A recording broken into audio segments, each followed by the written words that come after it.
How are you? So, Because this is the second Rectambulous Insight. The first one was with Trevor John. So it's a really an honor to have you here. cool. And this is not an interview. This is a dialogue. That's Right. something important. So Good.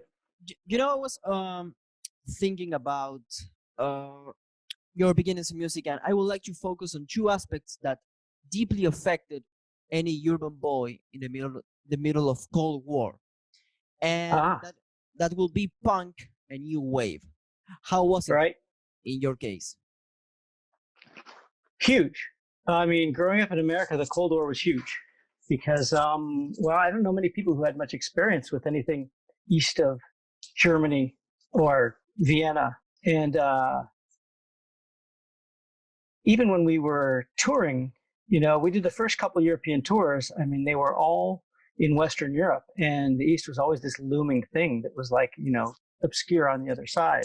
I think like you grew up in Argentina, you probably had a little more trade and interaction, say, with Russia, but we didn't have anything. So it was this monolithic. To be honest with you, the Soviet Union wasn't portrayed much differently than Nazi Germany. Mm-hmm. It was about put to us the same way. So I lived in that world, the Cold War world, till I was about 27 years old. That's a big part of somebody's life. So it definitely had a lot to do with, you know, uh, not kind of accepting the reality that you're living in. I mean, America is also kind of an artificial place. We have we grew up with, I would say, we're a rich country. Um, and we always kind of thought we had the best life of everyone else, whether we did or not. I mean, that's kind of what you grow up being told. And there was always contradictions. I grew up in Los Angeles. The police were always very aggressive. And so punk for me was kind of like, it was kind of like a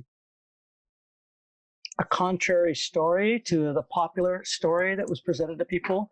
And I think I kind of felt like that learning about what was happening in Eastern Europe was kind of also a clue, not only to the limitations of the story I was given, but it was just kind of another piece of the puzzle of being alive that I wasn't getting access to. So when we played in Germany, we played in Berlin on the night the wall fell. And but to get into Berlin, we had to drive through Eastern Germany. There's a thing called the corridor you had to drive through. So we would be in Hamburg, and to get to Berlin, you had to go through this little highway that was technically East Germany to get to Berlin, which is a little island of West Germany. And so we'd go through all the East German police, and they were always really hardcore, and you couldn't joke around. And sometimes we'd stop at a gas station, and like they have like these sausages that were like, you get sausage, they were like 5 cents. They cost like nothing. And it was like, what is this place? And you'd see these families in these East German cars, and it's just like, it was such a different cultural experience. Like, what is their life like? So we went through that corridor that day, and the wall fell that night. So all of a sudden, all these fascinating, strange cars from a strange place were all over the streets.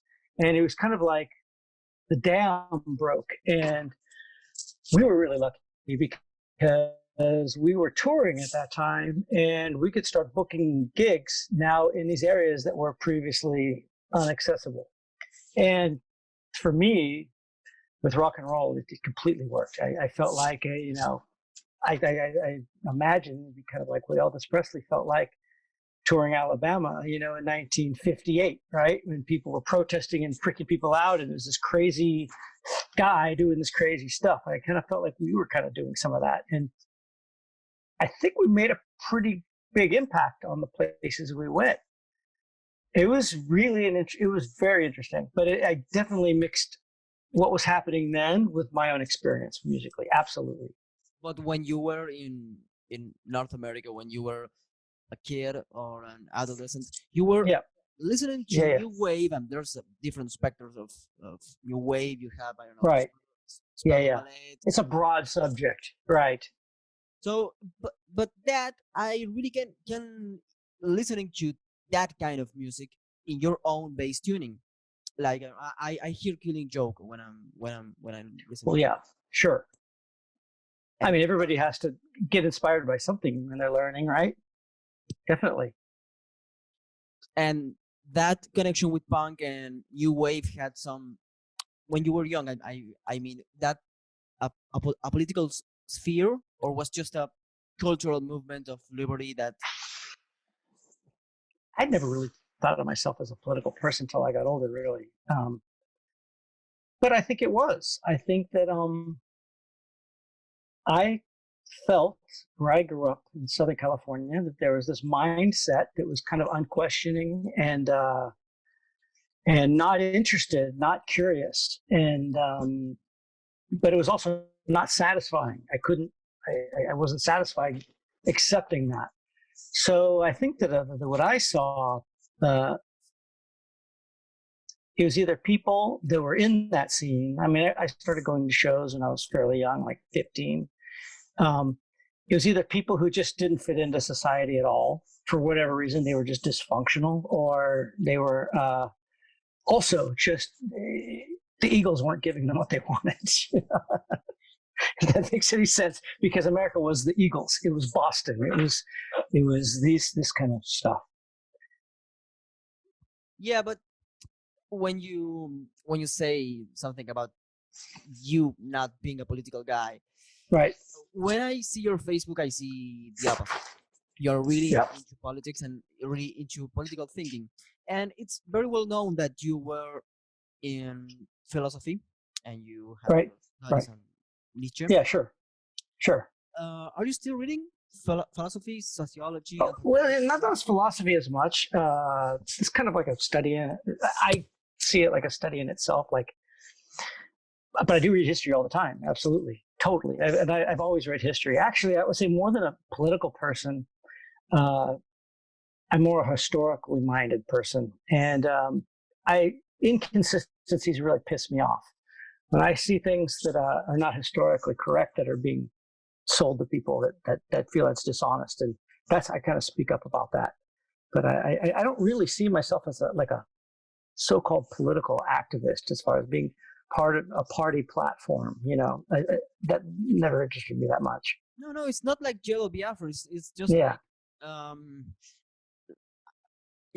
Edward Said in 1978. I don't know if you read about it.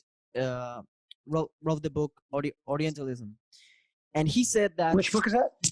I couldn't hear you. Edward Said in Oh yeah, 1978 right. wrote the book Orientalism, and Mm-hmm. he said that the um, Eastern Eastern societies were built by Western societies, and your label, Cool Arrow, I Mm-hmm. don't know if it's pronounced well, um, deal with those bands that we see as the Eastern bands, Is the what bands? as those bands that you deal with in your label Mm-hmm. are the bands that we see as the Eastern bands, as the anthropological other. Yes, I deal with the other. Yeah, right. And to be honest, yeah, growing up, yeah, punk rock was the other as well. That's right. There's a connection there. But that this is the thing, really. We are geographically isolated. I mean, I guess you are too in Argentina. But when the World Trade Center when they came down, I read an article about foreign correspondence. And the United States only had 3 people in the world who were on a salary who were foreign correspondents for all of our media. It's more than just I'm promoting the other. It's also just about a complete, deliberate blocking of information. It's an institutional thing. It's not a psychological thing. Like I think it's easy to romanticize. Like, oh, I'm working with this band in Finland. It's a great band. I want to bring it to America. I want to put it out. It's not only just that I'm bringing in something that's different that I want to, bring into the gene pool of musical gene pool in the States. It's also the fact that this is actually good. Intrinsically, it's good. It actually has a complete value. It actually has something beneficial for here. And for whatever fucked up reason, it's being blocked. And it's completely through social conditioning. So that is the other half of it. I mean, I suppose it's politics, and then it's also, I guess there is a little bit of, creative aspect to it too. Does that make sense what I'm saying? Yes, but when I connect Cool Arrow and Right. musical business, that is not matching for me. No, not at all. There is not. But it's quality of life is business. I mean, what I do with my time, is business. I mean, how I just decide to survive, what I do with my energy. I mean, that's my life. That's what I do with my life. Business in the sense of paying bills, not so great. But it isn't just measured that way. I mean, it's. I mean, a lot of people, are volunteers. A lot of people work for, as social workers.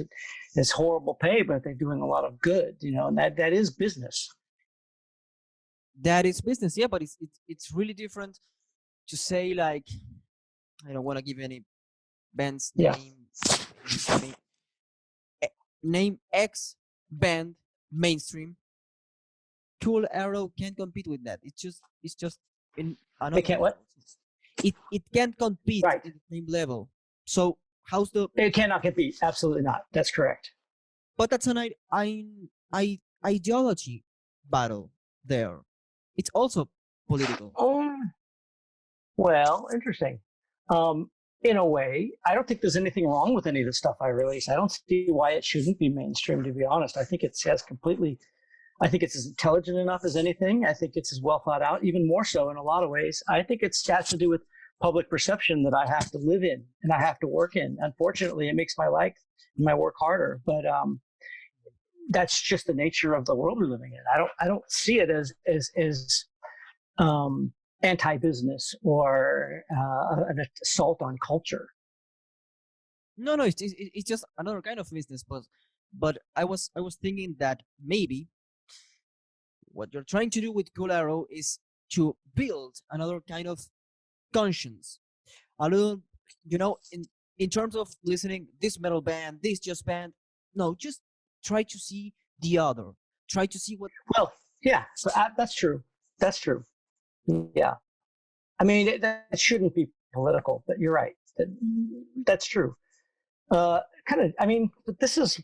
I mean, in the society that we live in, I mean, you need to have influences outside of yourself to grow. I mean, I don't think any cultural thing or even people alone, when they live in a vacuum, they never flourish, they never grow.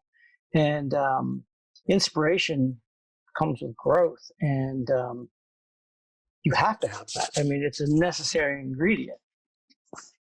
It's vital. I mean, but we live in an echo chamber. I mean, look at the way Americans. I'm speaking about Americans. I maybe this applies other places, but this is where I live. Look at the way our food delivery works. And our monoculture of our crops. We eat the same things. We all have the same pesticides in our food. We don't question where that food comes from. This is changing now, but there have always been hippies growing organic vegetables. I don't know if they were going to change the world, but at the same time, there's this thing called Whole Foods that is selling organic vegetables, and it's getting a lot of consumers. So the idea has caught on. I'm not saying Whole Foods is a perfect example, but tastes change and times change, and maybe what I'm looking for and what I'm feeling is missing. Just gets picked up over time, and I don't know. I'm not sure. You're saying that you felt that you planted the seed of that. Well, I planted a seed. I mean, I think there's other people doing stuff too. All I know is that if I'm on a very gut level, I'm not getting enough. I look for it to give me that thing that I need, to makes me excited about things.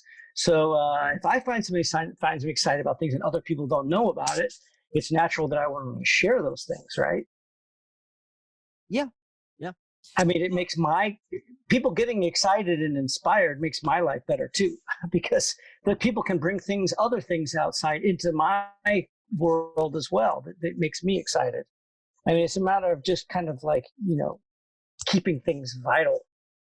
Yeah, because in an empirical way, when Como Asesinar a Felipes played in Argentina in 2013, being the supporting band of the Talking Book, a Chilean Right. community in Argentina went specifically to see Como Asesinar a Felipes. And when the same band played before Fate No More in 2015, the audience were just amazed by the band, and that is the seed that you're talking about, I guess. Right, sure. And we've seen that though in other things. I mean, the Rolling Stones brought Prince to open up for him on their tour in the 70s, and he was booed on every stage. But and I mean, actually, when we started playing, we were definitely, Faith No More was, we were outliers. I mean, Metallica brought us on tour. They hated us. Their audience hated us. They didn't get it at all. We thought we were completely failing. I think we play one show, it'd be like 20,000 people in the audience, and we'd sell one T-shirt. And I don't want to know the use of that. That's my experience. But the thing is, it became something. People caught on to it later, and Metallica throwing us out there and doing that is really was a catalyst to making change. So I felt the benefit of that, and I like to be part of that. I think that's just it's not that I'm planting the seeds and I want to do it, but that's just how it should work to me. I think everybody should be doing that. But I just didn't see you doing as an outsider of politics when you were part of Brujeria, and you were right. You can say in a satirical way, but in sort of way, I really don't know. But did you support ideologically the Ejército Zapatista de Liberación?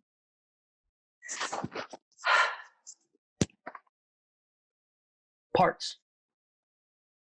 I'm not from enough knowledgeable background to actually stand up and go, I'm with them. I can't say that. What I can say though is I knew enough about conservative society. I did know about like PRI in Mexico and how they kind of had a lock on the complete political system, to know that doing something that questioned that was a responsible thing. But I can't say I was a Zapatista. No, I can't say that. It has more to do with it's really more to do with thinking and unconscious thinking. And I've always thought, like with art, an important thing is people, they try to make things easy for themselves. There's this concept of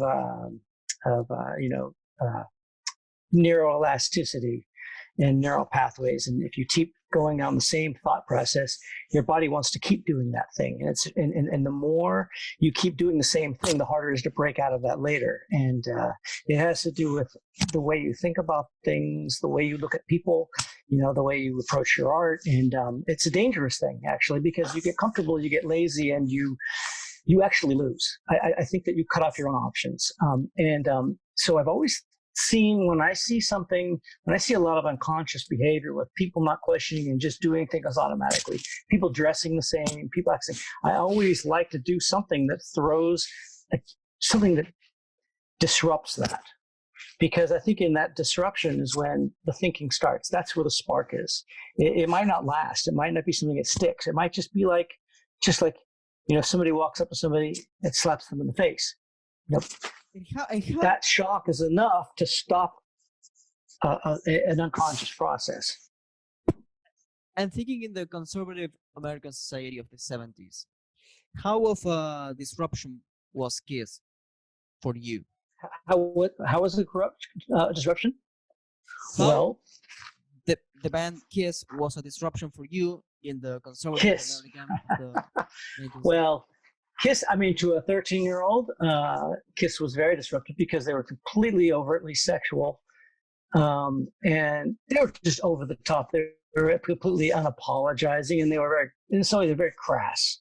And parents hated it. It was just that simple. Sparks would be a better example. So Sparks, to me, The band Sparks. the Barney Sparks, yeah. So there was a movie in the 70s called Roller Coaster that it had this thing called Sense Around, where I think that the movie theater seats shook when you were on the roller coaster. That was the big gimmick. And Sparks was played on this big scene where the roller coaster was going to crash, and Sparks was doing a concert. And this was, I don't know, it's got to be 1974, 1975. And these guys were really weird for their time. One guy looked like Charlie Chaplin or Hitler, right? I mean, I don't know. My 12-year-old self went to Hitler. Whatever it was. I mean, their music was just this classical music. It was kind of proto Queen. It wasn't aggressive. It wasn't offensive. There was nothing in their lyrics. But they had something that really disturbed people. Like, I was watching that movie with my friend's parents, and they were playing the song, and people were like really offended by them. Well, And if you actually read the lyrics of La Dolce Vita or BC, that is from 1974, right. that's sexual, even Well, more than Kiss. that's true, but I think it went over most people's heads. I think that's not the thing that made them mad. I think the thing that made them mad, it was just so different. It was scary.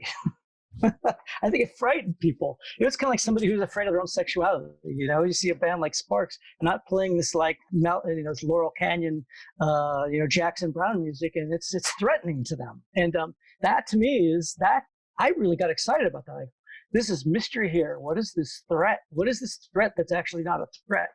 And what is it about people that's getting them so angry? That to me is fascinating. Well, that's also, I'm not having a key word, but that's also political, because if you are a teenager and everyone's listening to Kiss and suddenly you're listening to Sparks, that's weird. That's really weird. Right. Because how it is weird. It is weird. Statement. If you decide you're going to listen to Sparks, you're making a statement. It's about who you are. It's a reflection of yourself if you're going that route, I think. But political is tough. Political is, when you say political is institutionalized. It's organized activity that's centered around power. And I don't know. I guess there was a certain amount of power, because I mean, hostility is a great motivator if you're getting it from outside. Yeah. I don't know.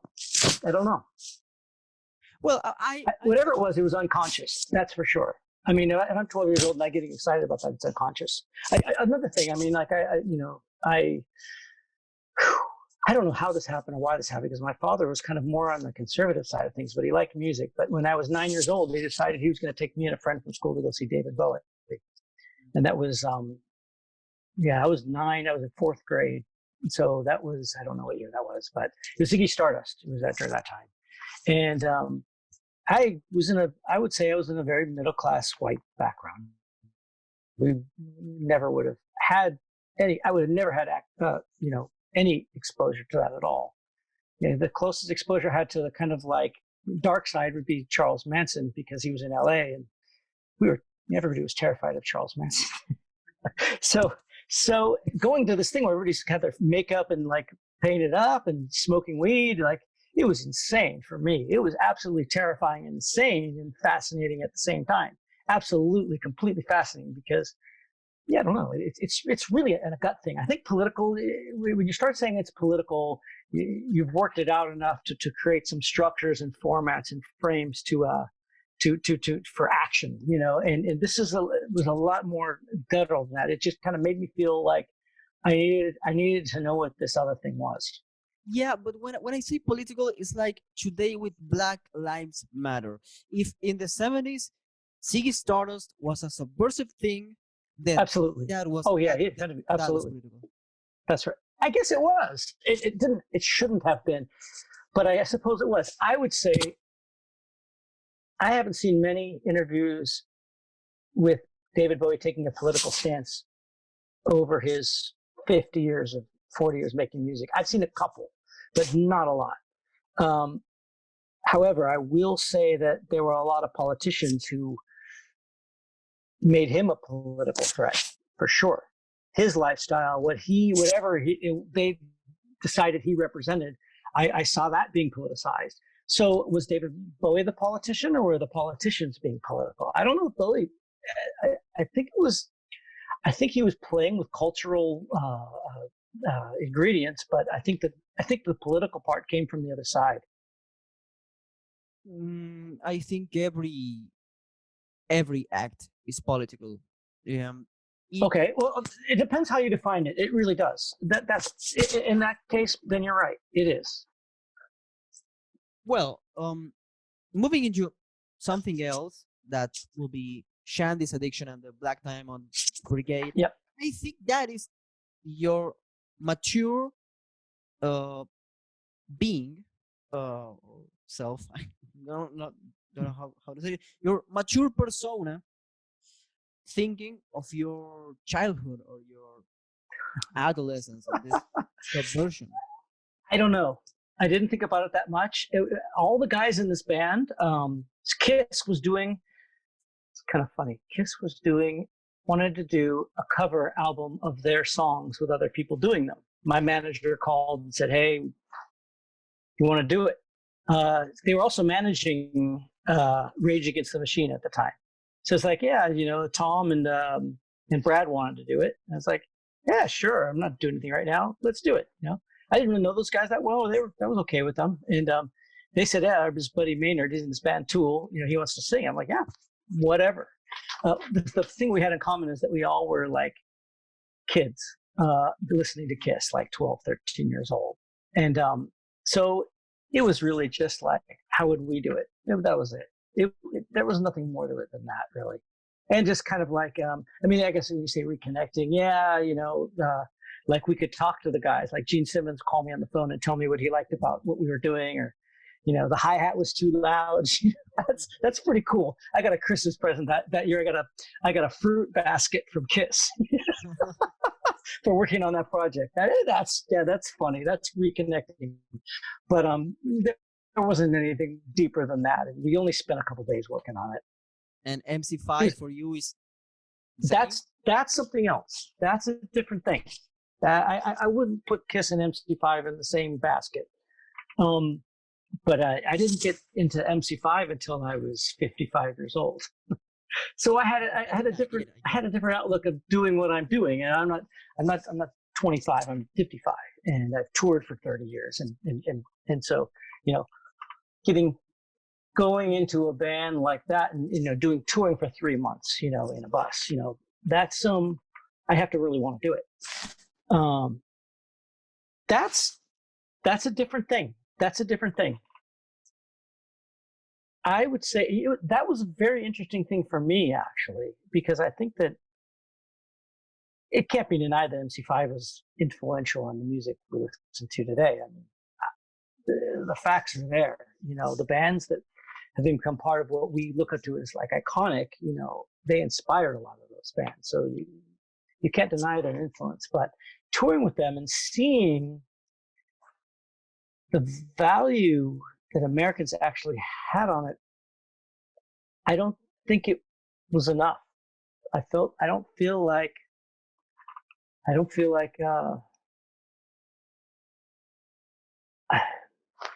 was disappointed. Not in the shows, not playing with the band, not in the people I met, but just kind of like and maybe it's just this period of time that the country's under right now, but there's not a lot of consciousness now for what's happened before us. If I get to give this a perfect case in point, we were touring off of the kick out the Jam's 50th year anniversary, and there's a song on that record called Motor City's Burning. And it's about the Detroit riots. For 3 days, Detroit was in flames, and it was a race riot. It was a racial protest, and Wayne lived in that. And everybody's freaking out now about taking down statues. It's like 50 years ago this was happening. Like, what the fuck? It's insane, and people are so shocked and offended. And it's I mean, this happens every 10 years, and there's always a catalyst for it, and that somehow that kind of doesn't get brought up. I don't know. I'm kind of rambling a little bit, but there's we're living in a strange time. That's all I can say. I think that maybe we are living in a constant present, because if you post, like, I don't know, Dubiosa Collective, I don't know if that's well pronounced, but it's playing tomorrow, and you have like 100 likes and good reactions, and maybe 2 people are going to the show. What's with that? Is that a new worst way of consuming music with Spotify and new media, and the people is just forgetting about the past? How do you see it from Good question? I mean, I don't know if anybody's going to really know the answer, but I think there's a lot of different things that happen. I mean, human nature is human nature.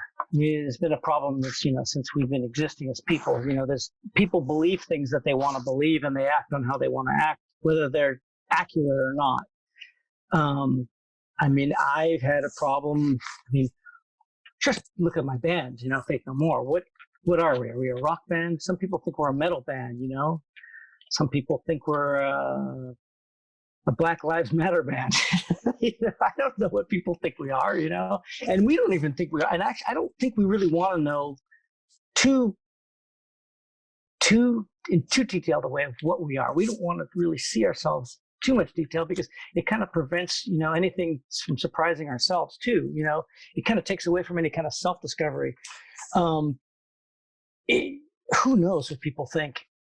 We had to deal with all kinds of stuff put on us on who we were and what we did, and also just being ignored. And it had nothing to do with the music we played, or how we played it. It was just because it didn't fit into people's boxes. I mean, I put out a talking book this year, and I see a lot of reviews of like, oh, this is so strange for Bill to be doing this experimental thing, and I'm like, who do you think I am? Like, what is it that you thought I was? Because I've been doing this big part of my life, And but people are, not only are they know, they're going to tell me who I am, and they work their way into a position of influence to tell people who I am, and but they're wrong. But I in a way, they're more right than I am. I mean, that's a human nature thing. That's like the fight of history to control the conversation. That's been going on since the beginning. Well, people were looking for Faith No More, buying Faith No More after the release of the Epic video. So right. That's the right. mainstream. And actually, that's the only reason probably we're talking, is because of that video. I realize that. That's, people call us, one hit wonder and all that. And I can see how they say that. I mean, I don't see myself like that, but yeah, in some ways that is what it is. That's the society's consensus. And why did the band change that strange post-punk new wave sound from 85 to 88? We tried to make ourselves more interesting to ourselves. For me, it was a big deal. You mean from introduce yourself to the real thing? Is that what you're talking about? No. I'm just talking about the real thing. Just sounds really different to introduce yourself. It's a rock record. Yeah. And why is that? It's just because I never made a rock record before. That was my first rock record I ever made. So to me, it was like, try this and see what happens. But to me, it's the most conventional record we ever did, and we kind of did it on purpose. I wanted us to make a rock record, and it was something new and different for us to do. That kind of like it felt fresh. I don't know. I don't think it was sustainable. Obviously, it wasn't. But at that time, that's what we were thinking. It was just a mandatory for the label, or the band said? No. The label had nothing to do with it. That's where we were going. That had nothing to do with the label. I mean, so Jim, our guitar player, he had a rock background. So us going in that direction was a lot more exciting for him because it was a little more in his wheelhouse. And I was cool with it because, there was interesting things happening in rock music back then. I mean, that was like 1888, 89. So there was, Soundgarden guys, we knew them. We'd done shows with them. And that was actually at the time when they were starting. That was a different thing. It was kind of like reclaiming, like rock had kind of got so corrupted and just so boring and artificial. And somehow there was a way of like, you could kind of reclaim it, but give it some vitality too. So I thought that was kind of exciting. I never liked rock before that. I started listening to things like Black Sabbath and Led Zeppelin for the first time in my life. I hated it before that. I didn't like that stuff. Well, I always thought that you were, I don't know, maybe just listening to classic metal back in the day, or no, never. I don't know any of that stuff. I never did. I was into like some progressive rock till I was about 15, and then I heard the Sex Pistols, and that was it. Mm-hmm. That was enough. And so, how was the relation with some experimental bands like Spandau Ballet that were crazy? Interesting. Crazy. It was different to be in California. Spandau Ballet was different in California than it was in UK. People that wore makeup, like to be a Spandau Ballet fan, was still kind of punk in California. Mm-hmm. Yeah. Right? Even with that music, right? But I was okay with that. And somehow I felt like it was conventional music, but there was something about it that was going forward. I was okay with that. Well, the song, to cut a long story short, is not superficial at all. It's really deep. So it's like being punk in some ways. Yeah. Well, to us, I mean, I think if you grew up in London, and I don't think Spandau Ballet would have had the same effect. Because everybody, it turns out, was really wanting to get signed, and even conventional bands were wearing colored hair, and it was a different thing there.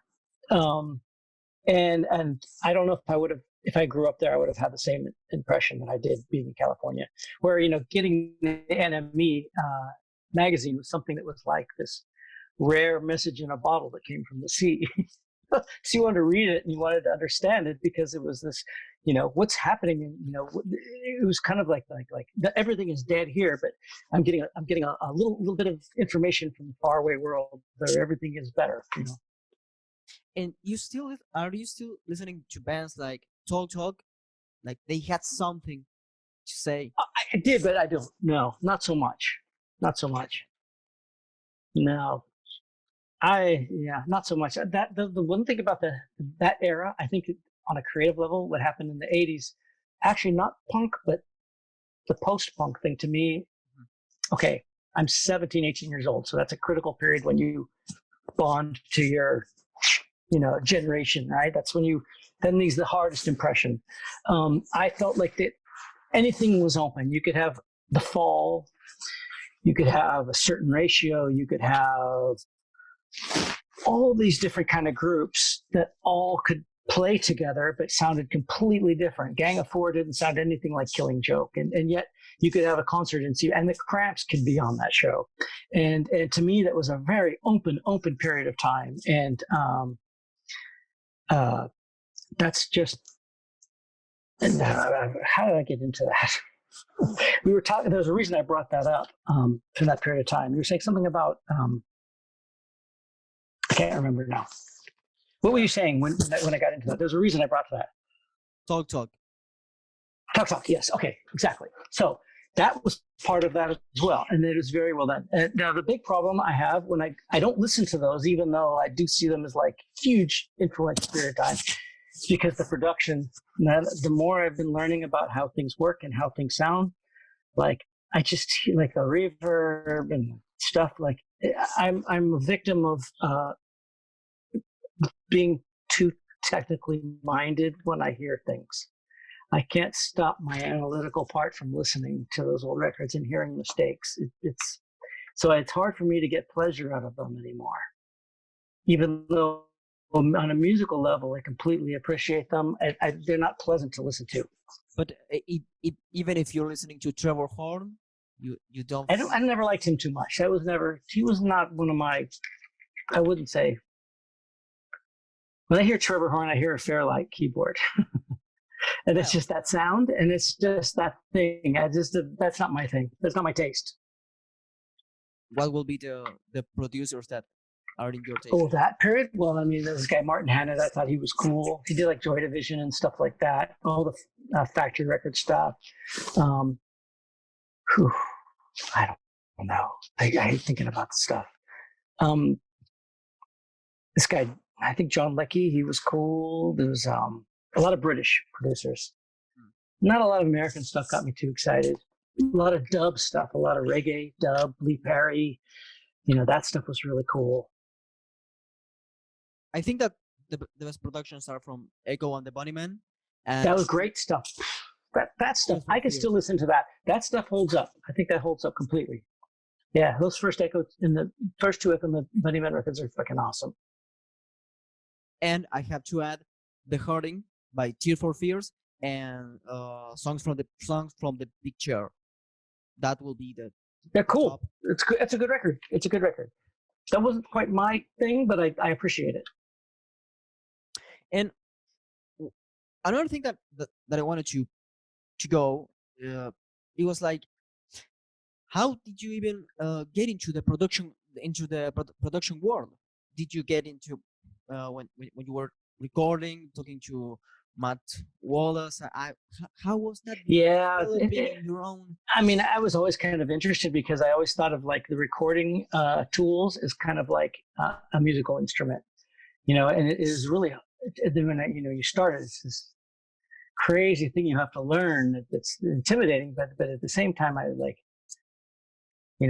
it's like, why do you study a language? So you can speak that language. I saw it as I would love to speak Spanish one day. I would like to learn how to record one day. So, I probably was a real pain in the ass when we first started going with Matt Wallace, seeing what he was doing, asking him questions and stuff. But I really saw it as a musical instrument. And I think that, even with Faith No More stuff, we had a little bit of this DIY ethic where we didn't want to have a big budget. We wanted to control our own process. We didn't trust producers. We didn't trust the record company. So the more we knew how to do ourselves, the more empowered we would be. And so I started learning more stuff to control the process and spend less money, and not bring outside people in, putting their fingerprints on things. And it also became a part where it was fun, and it became a part where we were writing songs. Part of the sound that you found at home was part of the song, actually. So, the more you do it, the more you learn, the more there is to learn, the more you want to learn. And now, I mean, I would say, like if I'm writing a Faith No More record this year, I'm thinking sound and how it's going to arrange and how everything's going to sound just as much as the songs itself. I think they're equal. I see. And so when I listen to other music, I'm listening to everything like that as well, unfortunately. And I don't think that's necessarily a good thing, but that's what comes with it. But I think that when about 1997 and so on, yeah, Mike Patton had this vision of production with you in Faith No More, like a dialectical work. You bringing an idea, he was bringing another.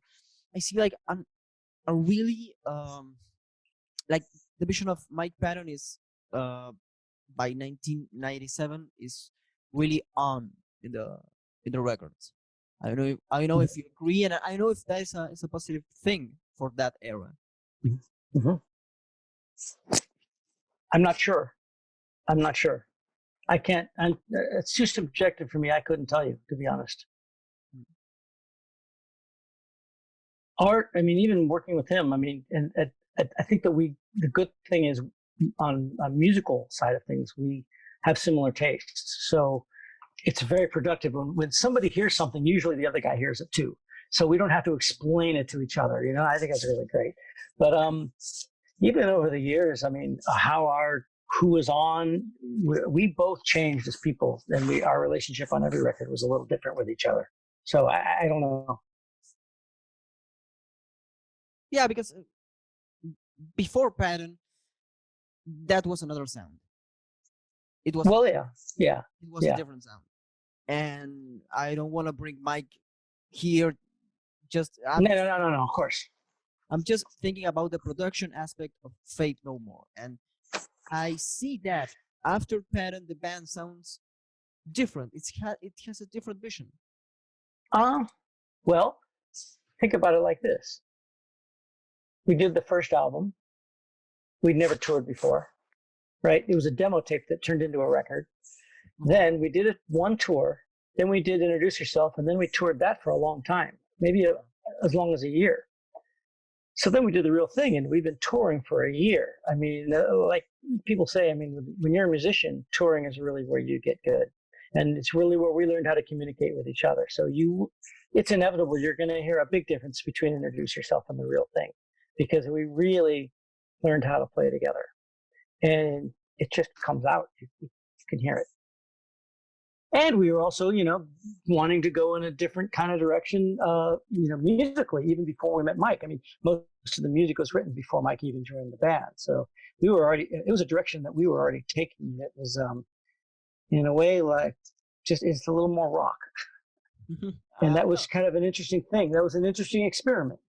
If you put aside the real thing and you put Angel Dust, King for a Day, Album of the Year, and Sol Invictus, I see a connection. And that connection is that Faith No More is impossible to categorize in any way, and Faith No More just is. The band just is. You can't label that. And I think that came when Mike was in the band. Because if you listen to, I would say that could be true. That could be true, actually. He definitely brought more difference. Like, he pulled this further in different directions than we probably would have pulled ourselves. I think that's true. Yeah, I don't think Chuck would have done that. And if anything, Chuck was kind of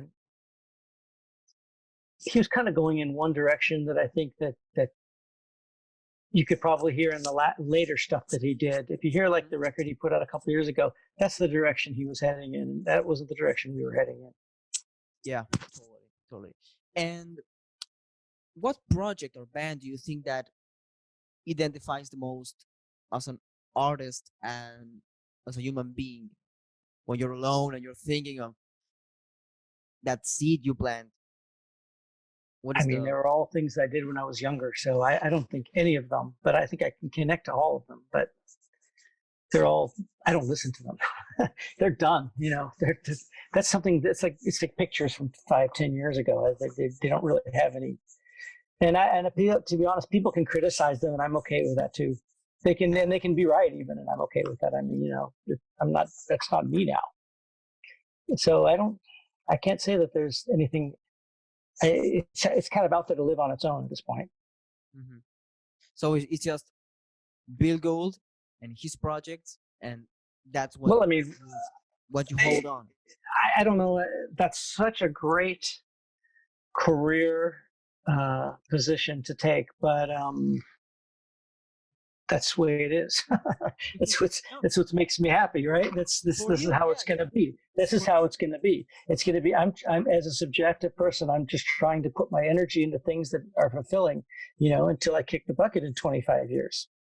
That's pretty much it. But you're really a different artist. You're really a different artist, because even this kind of talk is really impossible to have with other musicians. Like Rush said in Limelight, that that song. What what kept you away from the alienation of the records, the fame, the photos, the fans? What has your feet on the ground?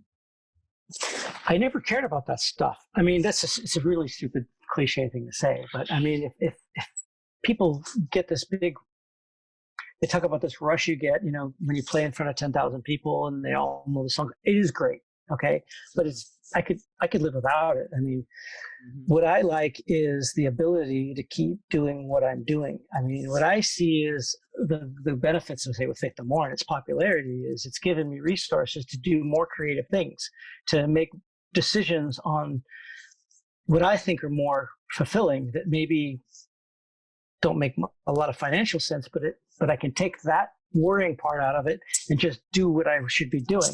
So I see that limelight thing. I don't get that part at all. But I do see it as a way of having access to more materials, talented people, and doing more interesting things and being less encumbered by restraint. Mm-hmm. So, well, just for doing a close to the dialogue, I would like you to know what are you listening, watching, working, if you can say so. I hate that question. Okay, but I hate that question. No, this is the problem. Just every time somebody asks me that, my brain just goes and just stops. It's like I have this like defensive mechanism where somebody asks me what I'm listening to now, and I actually couldn't tell you. I couldn't forget that question and just if you remember, tell me what you thought about some great American cinema like film noir. For you, was that a big influence? Because what you've been what you've been said is that you are not agree with the American dream, that you are not agree with this apple pie American. Is that what I project? Yeah. No. Oh. That what I'm saying is that you don't see that is happening. That never happened. That I don't. Yeah. That American dream just crushed. Right. Yeah. So well, it's an artificial construct. It's just not real. It's a map people have, but it's not. I don't think it's an accurate map. But anyway, let's continue. How you talk about noir? Are you trying to say like more darker films, like a fascination with dark stuff? I think that's true. I think at an unconscious level, there's a little more reality to something that's darker when you're in an environment where everything is positive. And I mean, our culture is advertising. It's our country is running off of commerce. I mean, it is basically when you see about this, there's a worldwide pandemic happening, and politicians are outwardly saying that it's worth it for people to die to keep the money going. I mean, I'm not even going to put a value judgment. I'm just going to point out that is a value that we have here in the States, and that says enough. Film noir is not. You don't make dark films. Well, I don't know. The way to make money is sex and happy stuff, I would say. It's just like with music. I think I did gravitate towards darker stuff because I felt like there's more of an element of reality in there where people were not afraid to go into uncomfortable places. So to my wife's displeasure, I tend to like to watch depressing films. But if how did you get the access to that kind of alternative culture, to say it some ways? Because I imagine when you were a kid, getting a film noir or getting a strange record like Sparks record like Propaganda, that was okay. So Spark.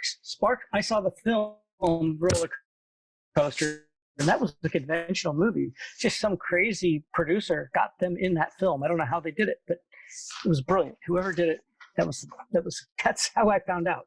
And also, where we lived in LA, there was a record store, and there was this guy who was kind of a strange guy, and we used to ride our bicycles over to the record store and look at records. And we were into stuff like Elton John and stuff like that. And this guy gave Roddy a Sparks record and said, "Buy this. This is what you want to hear."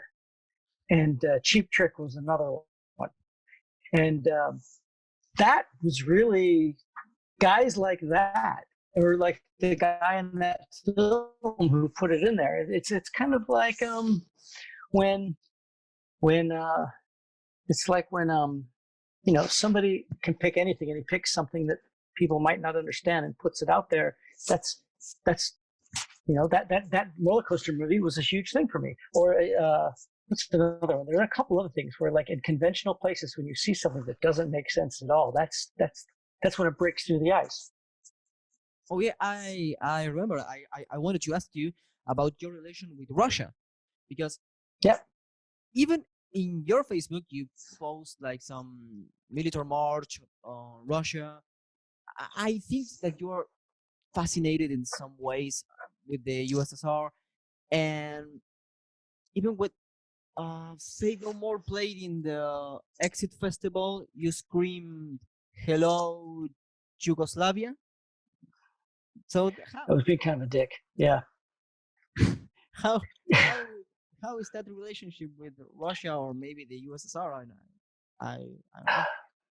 It's complicated. It's huge countries with completely different situations, but fascinating, deep places that are under-respected, and I think that underappreciated and under-known about. I think that people should learn. I mean, Americans should learn more about Russia because it's an amazing culture. And to be honest, I think the same with Balkan culture, with Serbia, with Croatia. I mean, it's a lot of what we deal with here, they deal with there, and they have ways of dealing with things that are different than ours that I think we could benefit from. And I also think that just things like food, which food is important. Food is, to me, is like anything else in life, like music. There's Also, they're deep. It's deep. I'm at the beginning. I'm at the beginning. I don't know. I'm not an expert. I'm at the beginning of appreciation. There's a long way for me to go. But I know there's a lot of people in my circle that are a lot further down from me that I think I could bring interesting things to. While I'm looking for interesting things as well. Mm-hmm. So you relate with other cultures about I mean with food and something that might be superficial, but you think you must know this country with their food and their way of living, because we are not seeing, America is not seeing that kind of way of life. I'm lucky. I mean, I wouldn't be like this probably if I hadn't been touring. I really owe it to the fact that I got to tour, and my personality of being curious towards things outside of my environment, it was a perfect match. So if I go to a new place, if I go to Ukraine, I'm going to be very open about wanting to absorb it and understand it. So that it worked well for me. But I wasn't that person. I mean, I saw things in two-dimensional respects. I mean, when I was growing up, when I was in high school, China, if there was a flood in China, I didn't see them as three-dimensional people. I saw them as different, because that was the world I was living in. I got to travel, but I would say now I feel like I'm very lucky that I think I have a personality that can absorb things, and I can make friends with people very quickly in a real way. That's not like it's not a fake traveling way, a touristic way, or an American way. I can kind of see that, but I feel like I can kind of get beyond that sometimes. So I feel very lucky about that. Latin America is the other for North America. Yeah, sure. When you were in Argentina, I guess that you visited the poor countries, because in Argentina we have 35% of poor people. Inflation, it's right. So right. How was your experience? Because I just don't see. I mean, when you were with Faith No More, you were in a hotel with every artist stays. Okay. Yeah. You don't see anything, and you're in and out. One day, went in, out, blah blah blah blah. Yeah, for sure. Maybe get a choripan and that's it. Yeah. But I don't know if with Faith No More you did it because there wasn't plenty of time, but maybe with the talking book you were able to discover some areas. A little more. We had a little more time. Yep. I mean, the problem with Faith No More, the good thing about it is we get to travel. The bad thing is that it's expensive to travel because we have crew. We have to pay for hotels for the crew, we have to pay for their flights, So every day that we're not playing a show, we're losing a lot of money, actually. So you can't just make it a vacation. It doesn't, it won't make any sense. The talking book, we weren't making any money, so we weren't losing any money. Didn't matter. But you get to see the the A little other more, places? a little more. I actually, I got to, I was lucky. I got to come to Argentina in September for about 3 weeks and just hang around. We drove across the country actually, which was great. I'd never really been outside of Buenos Aires till then. Hmm. So got to go to Cordoba, got to go Córdoba. to, yeah, and also Rosario, and then ended up in Mendoza. But that's cool. It was cool to drive. It get a little more like, because Buenos Aires is Buenos Aires. It's New York City. It's not the country, I right? wouldn't say that. I So I wouldn't say that. But Buenos Aires is sadly a city that is even more filled with slums and poor people well, sleeping in yes, the streets. that's true. That's true. You're right. But what I'm saying is, it's a country in itself almost. Yeah, yeah, yeah. But I was always amazed, or I was always wondering when I was just a fanboy out of the hotel with 17 years old, waiting for the Mm. band, waiting for Bill Gould to sign my record. And how is these people seeing us? What are we Ah, for them? This poor country. What are we? I mean, we're all different people.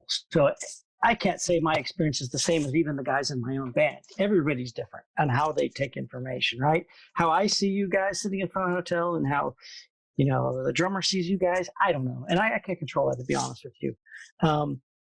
It's too much for me to even think about. I go crazy if I think about stuff like that. But when you're touring as a musician, I think that my biggest issue is I've never really tried to have barriers between myself and other people. We never ever wanted security around us or anything like that. I mean, we've just never been that way.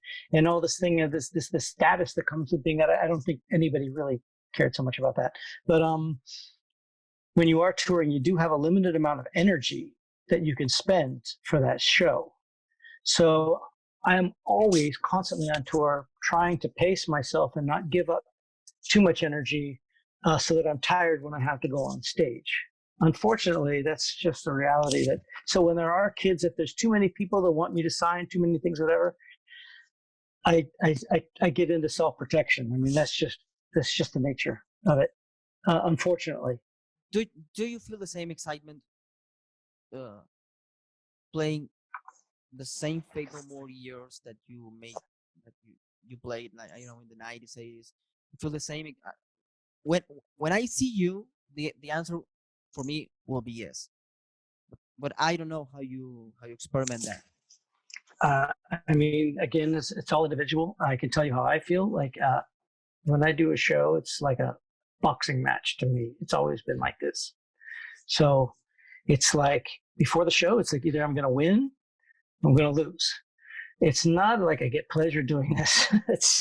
It's more like a fight, and either I'm going to do it and I'm going to kill it, or I'm going to be pissed off and I'm going to get the shit kicked out of me. And sometimes you get the shit kicked out of you. But I feel like the last shows we did were 5 years ago. We won more fights than we lost, Mm-hmm. and I hope we can continue to do that if we're playing.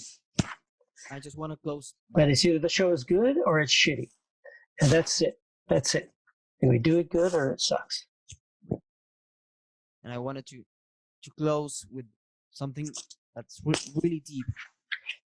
Um, I just can't forget the face of Roddy when you did that slide on the real thing in the Download Festival 2009. Hmm. That I was guess I didn't see it because I was sliding. no, yeah, yeah, but when the guys in the band met in the rehearsal room, I don't want to talk about any egos. I just Nah, yeah, fine. that the feeling of playing that again. how was that? I can't answer. I can only answer for myself. Uh, For you, yeah, for you. I wasn't that sentimental actually, because I hadn't seen them in a long time, over a decade. So I didn't really know where they were coming from. So I was just hoping for the best. I can't say that I had that feeling. I didn't feel happy to reconnect. I was more like, is this going to give me what I need, what I should be doing for myself or not? That's kind of, and I was just paying attention to everything, hoping for the best. Hmm. I think it was good. I mean, now I can look back and go, I'm really glad we did it. I think it was a great thing. But at the time, I wasn't getting like that. No. Do you see it on your laptop or PC and see the Fate No More shows, talking book shows? Not so much. No. No. No. Just- Almost never. Every once in a while, somebody else will be seeing something, and I'll just click on it, and I'll be like, "Oh, wow, it's pretty cool." I'll be a little easier on myself, It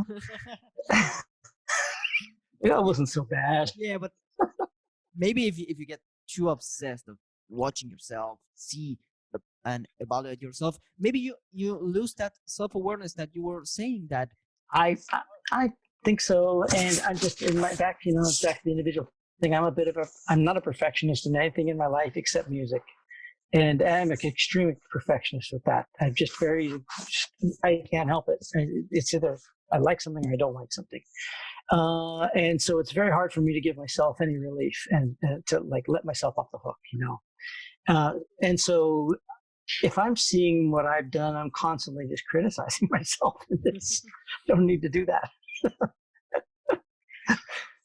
Hey, but do you I mean, have you ever listened and connected with the so-called sophisticated music like classical music, jazz music, not in the rock language, not in the alternative language? I mean, like Yeah, totally, Stravinsky, totally, Gershwin, totally, that kind of thing. totally, for sure, definitely. And a lot I don't. I mean, I got to say, I'm not a big fan of Mozart. It doesn't work for me at all. I just don't like it. To me, it's just not. It doesn't resonate with. He's done some amazing things, but on the whole, if there was an artist, a classical artist to pick, that wouldn't be the one. I obviously, probably no surprise here, gravitate more towards Wagner and Mahler and stuff like that. And that, well, I guess that you proposed Georgi Svididov to play Fast Forward, I guess, on Fate No More in Russia in 2009. It was a Soviet TV show. It didn't really work, actually. I had some Russian friends that were saying, "Oh, people are going to freak out," but it didn't really quite have that effect. But it was cool. It was fun to play. It was great and all that. Yeah, but I thought that you were really into Georgi Svididov. Oh yeah, sure, yeah, sure. Well, this is an aspect that I just didn't imagine, Yeah, because I see yourself in images, in videos, and I don't see the human being. I don't know how do you relate with music, with I see. all. So you don't give. I don't give any of that off at all. Yes, you give, but who can imagine Bill Gould listening to George Spididov, evaluating Mozart and Stravinsky, Gershwin? That's that. Nobody asks. It's not an interesting thing I mean, it goes back to like, I'm living in a box and people tell me who I am, right? And they always ask me the same questions, and they're the answers to answer them correctly, you have to be kind of fairly insincere, even, and the interesting stuff, it falls out of the box of what I'm supposed to be, so it doesn't get asked generally, which is a shame to me because that's the interesting stuff. Like Talk said, such a shame. Yeah. There's some interesting. There's a producer I read some. I think it was a Tape Out magazine. It was talking about making Talk Talk. No, it was a book about the producer for Talk Talk and then making his records. They're pretty intense stories about really recording the Talk Talk albums. They did some crazy stuff. Those guys. Well, yeah, they had really profound lyrics. Yeah, of course. But also the process of making the records were very profound. Like crazy stuff they went through. Like of just like not sleeping and just like crazy psychological, like crazy madness. Have you ever listened to? I remember that you were in a radio in Argentina in 2013, and some people said, "Okay, let's see how Bill reacts to that Argentinian band." Okay. Yeah. Have you ever listened to? I don't know, Argentina's band like Hermética or Alma I have Fuerte? not. Because those are bands that have this really interesting views that I guess that you don't see in North America, and that's what we were speaking about the Spandau Ballet in UK and USA. When you when you talk about a track that is called Gil Trabajador, that will be working fool. Even me saying that in English sounds stupid. Working fool. If you don't live in Argentina, it's really hard to really hard to Understand. connect with. Right. I know maybe it will be interesting for you in this lockdown. Sure. Hey, that. I mean, I don't know if I would understand it completely either, but maybe I would, or maybe somebody could explain it to me, or I don't know. But I mean, I'm open to checking it out. Send it to me. Well, you have to understand that in Argentina, making a metal record, heavy metal record here after a dictatorship and a war in 1992 Right. was something impossible. Right. And maybe these guys, ended up being nationalist or left or something, but the lyrics that's you don't even see that in Yellow Biafra, Right. Interesting. Wow. Okay. That sounds really interesting. So that's, I guess it's an interesting close to the dialogue, Bill. All right. Hermética. That's my Hermética. homework assignment. That's my homework assignment.